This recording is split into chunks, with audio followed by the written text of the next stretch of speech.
Obrigado, é um prazer estar aqui no IAP, conversando com todos vocês.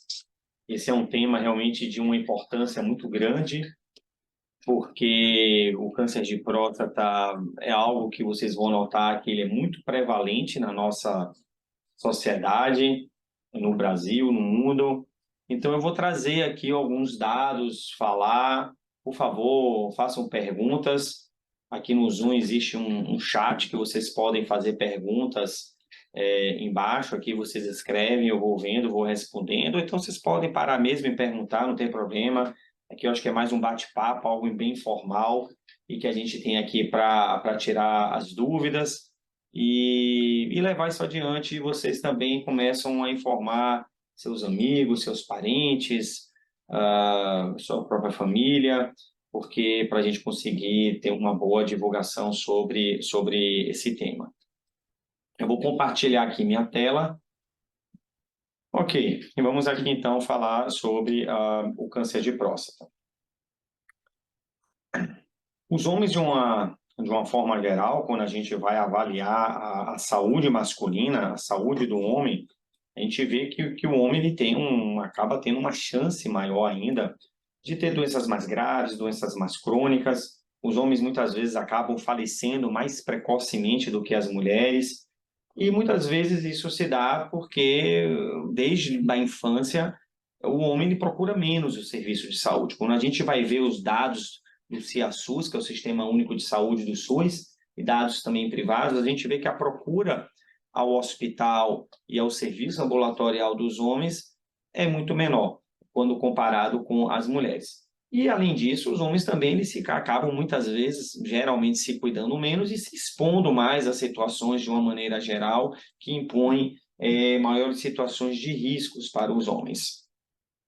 Algum tempo atrás, começou principalmente em 2018, ou seja, a gente tem mais aí já de 10, 15 anos, o Ministério da Saúde começou a fazer uma política maior da saúde do homem, de uma atenção maior para a saúde do homem e o que o homem deveria fazer. E por meio disso, junto com a Sociedade Brasileira de Urologia, a qual eu represento, aqui na Bahia, nós temos as seccionais, né? Nós temos a Sociedade Nacional e todos os estados têm as seccionais. Aqui na Bahia, até o biênio de 2021, 2021, eu era o presidente da Seccional Bahia. Hoje eu coordeno um departamento de cirurgia robótica a nível nacional. Então, eu estou bem, assim, interagindo, bem por dentro, participo de várias decisões a nível nacional. Então, começou lá em 2008, começar a fazer uma série de campanhas, inclusive contratando pessoas conhecidas na nossa mídia, na nossa vida, para participarem dessas campanhas de conscientização da saúde do homem. Lá atrás, foi contratado os atores da Globo, mostrando dados sobre o câncer de próstata, sobre a importância da pessoa passar no urologista. Você vê essa foto, ele ainda novo, né? Mostrando dados estatísticos. Já foi contratado o Zico, entre outras pessoas, e que mostravam tanto da saúde do câncer de próstata como o câncer de pênis, mas sempre essas campanhas voltadas mais à prevalência do câncer de uma maneira geral, também no homem, e não apenas ao Outubro Rosa, que fala do câncer de mama e do câncer feminino. Todo mundo fala da próstata, né? A primeira pergunta, quando eu vou dar muitas entrevistas, é exatamente o que é a próstata, né? A próstata é uma glândula pequena, ela pesa como se fosse o tamanho de uma castanha, pesa uns 25, 30 gramas, e ela fica, vocês podem ver ali na luzinha ali, tá meio laranja, ela fica abaixo da bexiga, na frente do reto e no comecinho da uretra.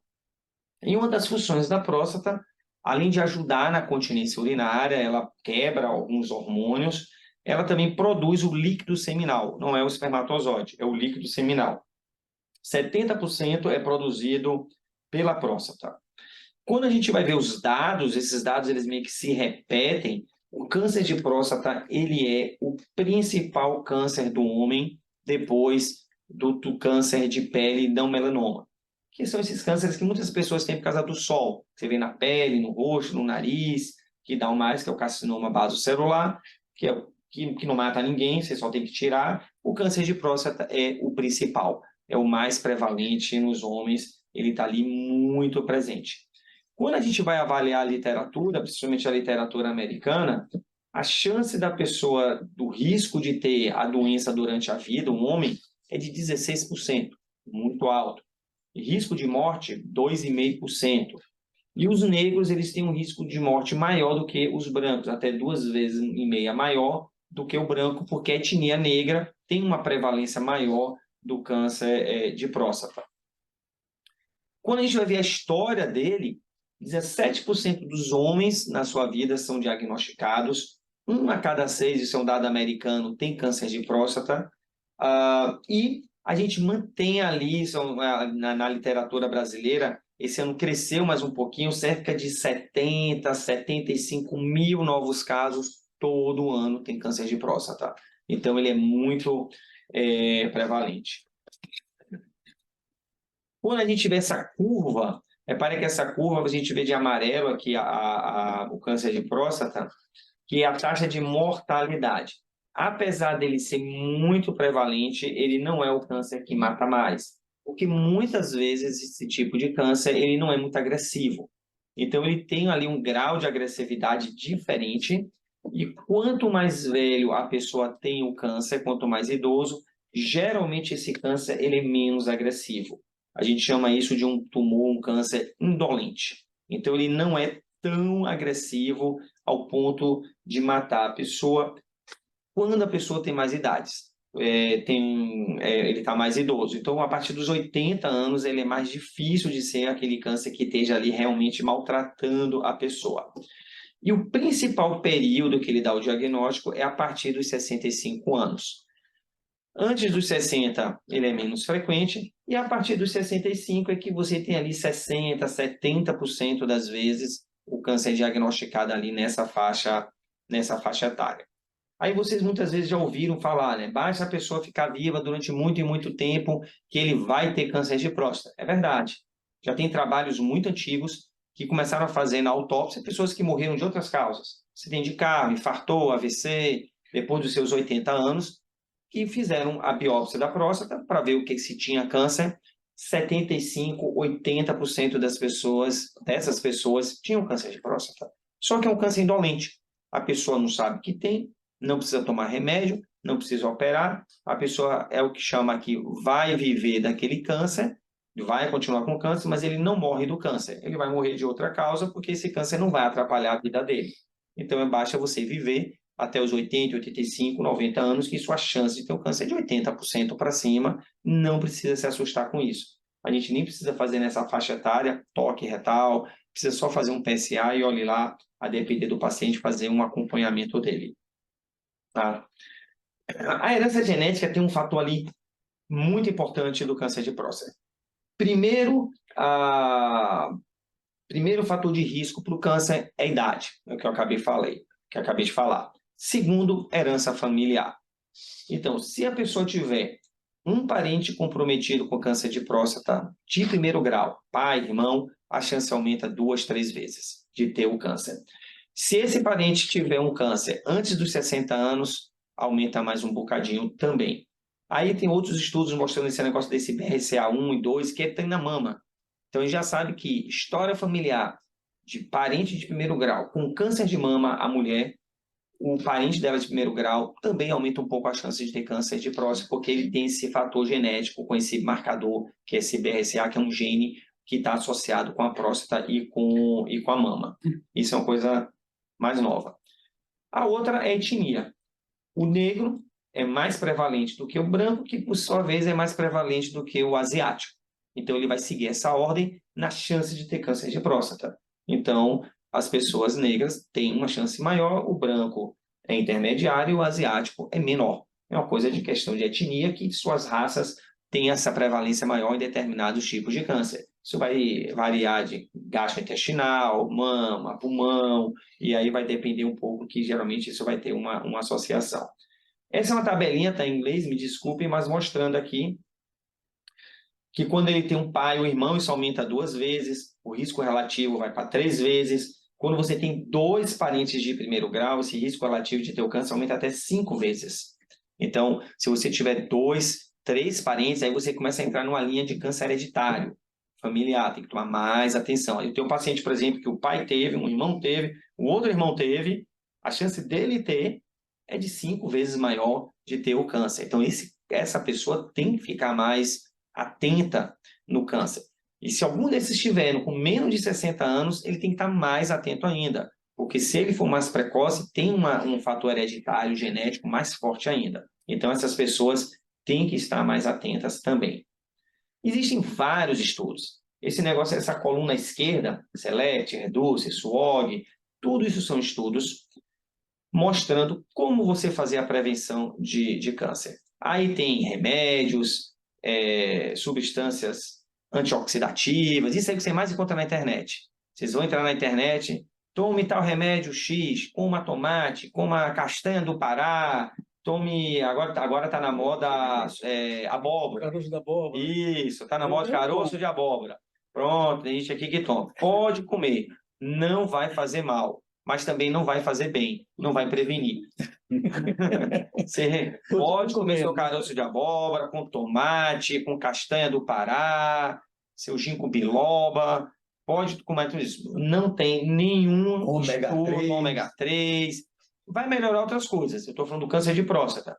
O câncer de próstata não vai melhorar, infelizmente. Vai melhorar seu coração, você vai ficar mais feliz, vai gastar o dinheiro com aquilo ali, a economia agradece, mas isso daí, o câncer de próstata não vai ajudar. Os estudos eles não conseguem identificar nenhuma coisa, algo que você possa fazer para prevenir. O que é que pode prevenir? Faça atividade física, tenha uma boa alimentação, evitando gordura, mantenha-se mais magro. Isso parece que tem uma relação boa aí, evite muita carne vermelha, tenha uma dieta mais rica em legumes, frutas, isso parece que tem alguma relação ali no câncer de próstata. Os carotenos têm alguma relação? Não tem. Já, assim, já tem, tipo, licopeno. Antes eu achava que licopeno tem. O licopeno você acha em fruta vermelha. Sim. Porque lá atrás, tiveram uns trabalhos que mostraram que selênio, vitamina E, licopeno, carotenos, que isso tinha uma associação na prevenção. Depois saíram outros estudos mostrando que não tinha. A medicina é muito cíclica. Então, tem períodos que ele vai mostrar uma coisa, depois saem dos trabalhos, não, e vai e volta também, porque essas coisas são multifatoriais e você tem que fazer um estudo de coorte muito longo. Você tem que fazer aí 10, 20, 15 anos, 30 anos de segmento dos pacientes e tem muito viés, assim, é difícil os estudos conseguirem encontrar ali uma resposta, não é uma coisa que vai dar uma evidência científica, um nível de evidência muito forte. Você acaba perdendo muita evidência científica. O tabagismo não tem relação com câncer de próstata. Parece que o tabagismo ninguém conseguiu identificar. Tem com vários outros tipos de câncer, mas o de próstata ele não tem. Ele não tem. Aí tem estatina, chá verde, licopeno, tudo isso que está em investigação, tudo está falhando. Cada vez saem os estudos dizendo que não tem relação, então não adianta aí muita coisa. A questão da dieta, então, seria a pessoa se manter num peso ideal, né? Peso ideal, tendo uma boa alimentação, vai proteger seu coração, sua parte cardiovascular, e o câncer de próstata parece que tem ali realmente alguma coisa ali que vai ajudar em alguma coisa. E a vitamina C tem alguma coisa a ver? Zero. Não. Zero. Não, talvez te proteja contra a gripe, acho que nem isso protege também. Para o câncer de próstata não tem. A outra coisa é o quadro clínico. É muito comum a pessoa ir no meu consultório e falar que está urinando fraco, que o jato está fraco, está apertado, que não está conseguindo urinar, aquele jato intermitente, toda hora urina, acorda à noite para urinar, e ele acha que está com câncer. O câncer de próstata é completamente assintomático. Isso é sintoma de próstata grande, que não tem nenhuma relação com câncer de próstata. A próstata pode ser pequena ou pode ser grande, não está associado em aumentar o risco da pessoa ter câncer de próstata. A maioria dos cânceres, na verdade, eles são assintomáticos. O de próstata também, desde que ele esteja na sua fase inicial. a pessoa vai apresentar sintomas do câncer de próstata quando ele está numa fase ou localmente avançada ou numa fase metastática, ou seja, que ele se espalhou pelos órgãos da pessoa, aí já é mais complicado. Mas naquela fase inicial, que é exatamente a fase que a gente cura, ele não vai ter sintomas. Outra coisa que a gente fala muito é o toque. O PSA, que é um exame de sangue que você faz, primeiro eu vou falar sobre isso, que ele vai ver um anticorpo que a próstata produz. O PSA ele tem um valor preditivo positivo de 45%, é baixo. Ou seja, a capacidade do PSA indicar que a pessoa tem uma possibilidade de ter um câncer de próstata é 45%, não é alta. O toque é a mesma coisa. Quando você junta os dois, aí dá mais ou menos 80% a 90%. Quando a gente vai analisar a literatura da sociedade americana e europeia, eles indicam muito menos toque do que a sociedade brasileira, indica. Tanto que a gente está submetendo a uma revisão da realização do toque. É importante fazer o toque? É importante. Precisa fazer toque todo ano? Depende. Às vezes não, às vezes sim. O urologista tem que decidir com você. Tem que ver qual o nível do seu PSA, tem que ver seu fator de risco, etnia, tem que avaliar algumas coisas. Quem tem que avaliar isso e decidir é o urologista, não é o paciente, porque o paciente não tem esse conhecimento. Então, procure o seu urologista para saber se você precisa fazer o toque todo ano ou se você pode intercalar 2, 3 anos, sempre fazendo o PSA, mas intercalar 2, 3 anos para fazer o toque. Oi? O meu só não me dispensou do toque. Pode dispensar, exatamente. Várias vezes eu dispenso. Porque o paciente tem um PSA menor do que 1, não tem um fator de risco, você fica ali 2, 3 anos sem fazer o toque, depois você faz, fica mais 2 anos sem fazer, vai depender da idade, e aí tem uma série de fatores que você vai fazer ou não o toque da pessoa. Mas é importante todo ano você estar lá para conseguir identificar isso, e só quem pode identificar realmente é o urologista. O toque é uma coisa muito simples. A próstata, a parte mais posterior e lateral da próstata, ela está encostada no reto. Não tem tecido praticamente nenhum. É um tecido ali de 3 centímetros, que é uma gordurinha. Então, o médico, com o dedo, ele consegue apertar ali a parte do reto e ele vai sentir a parede da próstata. E ele vai ver se tem algum endurecimento, algum tipo de nodulação. Como 90% do tumor do câncer de próstata é na parte periférica, na parte que toca, então o médico consegue ter uma percepção se essa próstata está alterada ou não está alterada. Então, por isso que é importante também você estar ali e fazer o toque. Quando a pessoa tem uma doença já mais avançada, localmente avançada, aí sim ele pode ter os sintomas de dificuldade de urinar. Ele vai ter um esvaziamento incompleto, uma dificuldade para iniciar o jato, começa a urinar em gotas, começa a dilatar o rim, infecção urinária, sangramento, aí começa ali a abrir um leque de possibilidade de sintomas. Mas isso já é um tumor que é mais avançado, é um tumor mais grave. E quando a pessoa tem sintomas que já porque o tumor se espalhou pelo corpo, aí já é mais chato ainda.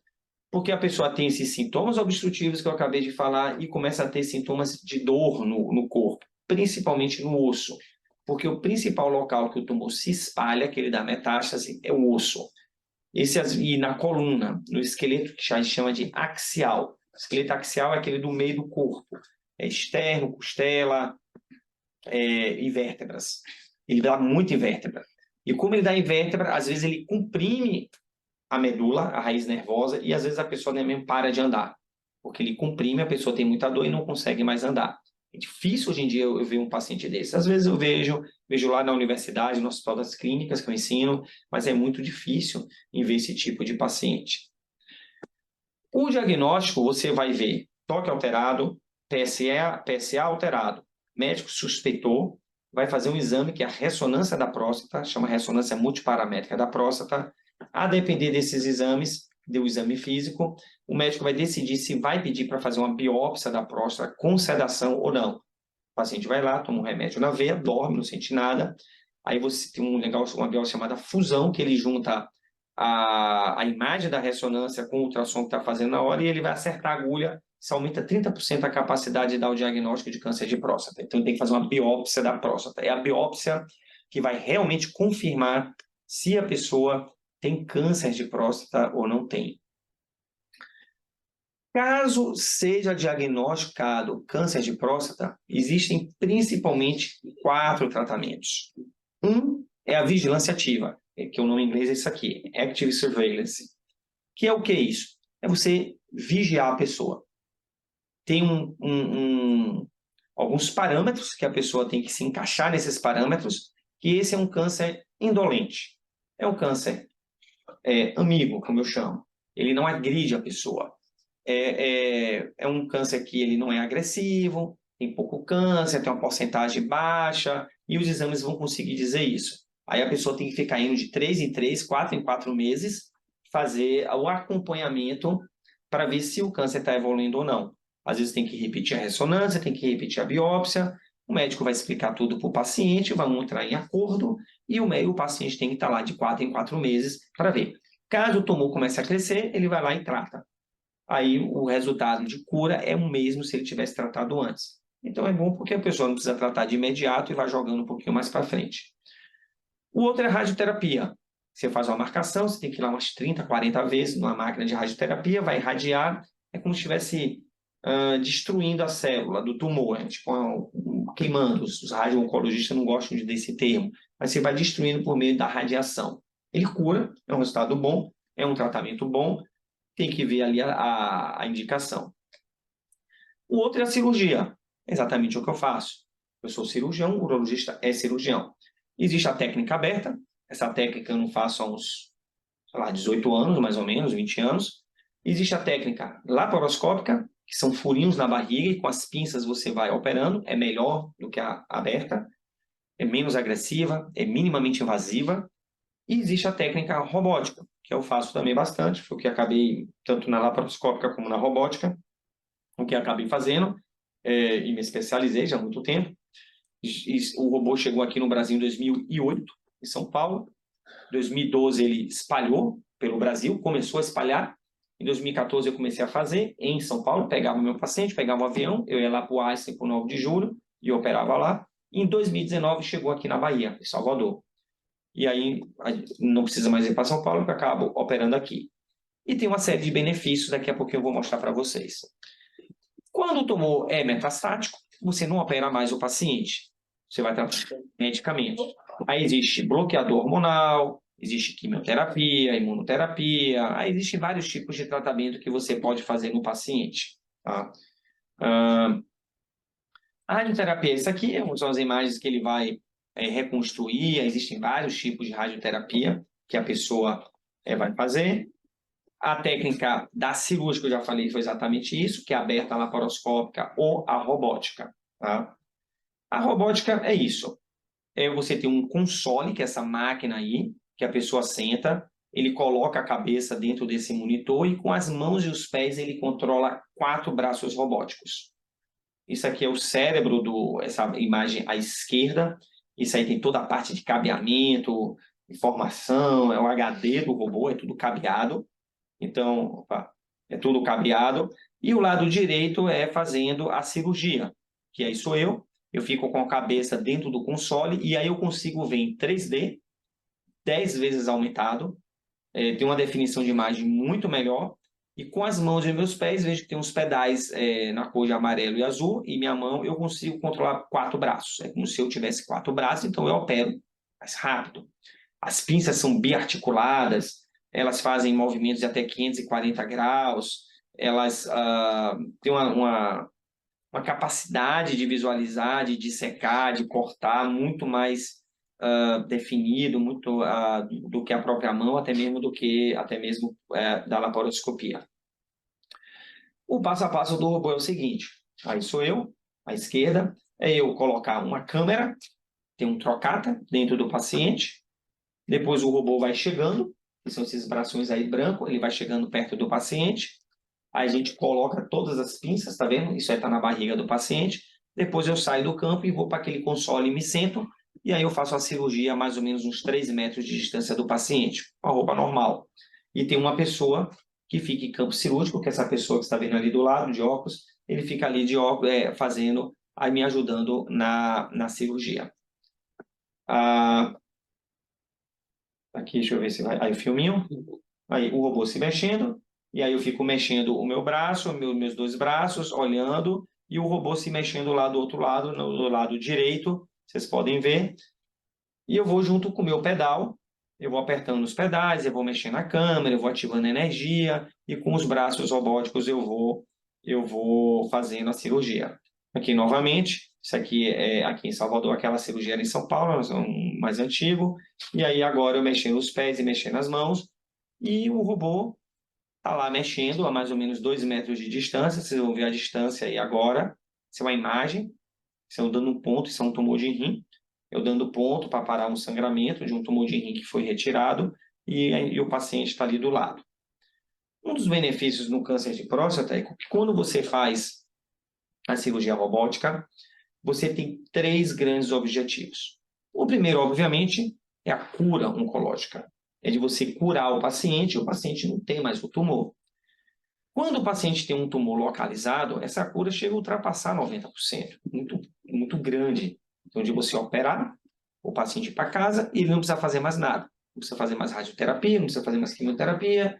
Geralmente só ultrapassa 90% a depender do estadiamento do tumor naquele momento. 2 fatores aterrorizam o paciente quando ele vai ser submetido a uma cirurgia da próstata. Na verdade, quando ele tem câncer de próstata, nem a cirurgia, quando ele tem câncer de próstata.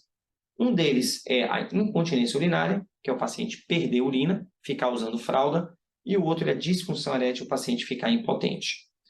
Hoje, com a cirurgia robótica, um bom treinamento do médico, uma boa capacitação, experiência, aquele médico que já operou centenas, milhares de pacientes de cirurgia robótica, com uma boa máquina, ele visualizando, isso diminui bastante, porque você vai fazer uma cirurgia preservadora da função erétil, preservadora dos nervos da ereção também e da continência urinária. Então, a taxa do paciente ficar incontinente, perdendo urina, é menor do que 5%, 4%. É muito baixa. A taxa de disfunção erétil do paciente não conseguir ter mais ereção acaba sendo mais baixa também. Se um paciente mais jovem, 50, 60, 65 anos, tiver com a função erétil boa, sem precisar tomar remédio, ele não tiver comorbidades, fizer uma cirurgia com um tumor localizado, conseguindo preservar os nervos da ereção, a chance dele permanecer com ereção é de mais ou menos aí uns 80% para 90%. Então, 90% consegue ter ereção, é muito bom. É claro que um resultado é diferente de você operar uma pessoa de 60 anos nesse estado e uma pessoa de 74 anos, diabético, hipertenso, ex-tabagista, que já toma remédio para ereção e já não é dos melhores. Essa pessoa, ele tem uma tendência a sofrer mais com a ereção e às vezes ficar impotente, porque ele já tem um certo grau de impotência, na verdade. Então, isso tudo tem que ser conversado com o urologista, ele tem que explicar para a pessoa ali qual é realmente a evolução que a pessoa pode ter. Tem que ser de uma maneira bastante clara ali para ele conseguir explicar isso daí. Então, é muito importante a pessoa conseguir ter essa ideia da cirurgia robótica junto hoje com o tratamento. A impressão que eu tenho é que isso conseguiu ajudar muito, porque isso começou a desmistificar muito o tratamento do paciente, o diagnóstico, a ida do paciente até o urologista, nos consultórios médicos, fazer seus exames, prestar mais atenção e conseguir se cuidar. E isso tem que ser feito, na verdade, o que a gente perde ali muito, eu acho que o homem, é que quando ele sai do pediatra, eu costumo dizer que o homem já fica desencontrado na parte médica. Ele não vai para o pediatra, que já tem 12, 14 anos, não é cardiopata, não é hipertenso, ele não tem mais médico. A mulher vai para o ginecologista. O homem não vai para ninguém, porque ele não tem nada. Aí ele só começa a ir para o médico lá para os seus 40 anos de idade. Ele fica ali 20 anos sem ir para ninguém. E muitas vezes você vai ver, ele não faz nenhum hemograma, nenhuma glicemia que ele faz. Ele não tem esse costume. Então, o urologista, ele tem ali uma função de ser ali um médico do homem, de estar guiando o paciente, caso ele consiga identificar algum problema para algum outro especialista. Porque o homem tem que ser educado a procurar mais precocemente um médico para saber como está a sua saúde e se cuidar.